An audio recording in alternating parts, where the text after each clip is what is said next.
For my oral history report, I interviewed Dale Garcia, which is my grandmother on my mother's side. She was born in California in 1951 and she's lived here her whole life. I decided to interview her on the feminist movement that occurred in the 60s and 70s in America. So what I learned from her that it wasn't just the feminist movement that was going on at the time, it was also the civil rights movement and people protesting the Vietnam War.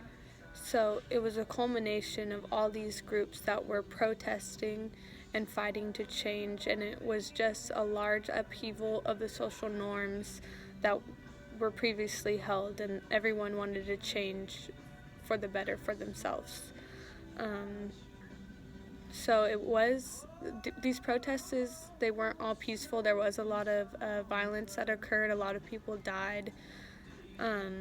But eventually they saw a change, and this was one of the biggest changes in America that any generation had experienced. I think the most interesting thing that I learned from talking to her in this interview was actually about the specific story when she went to a march in Berkeley. It was to promote women's rights. They marched through the Berkeley campus, but at the very end, they all took off their bras and threw them in a pile, and they burned their bras in protest because they were saying that bras were kind of holding them back and strapping them down, so when they burned them, it was kind of a symbol for them being liberated and liberation. So I thought that was pretty cool.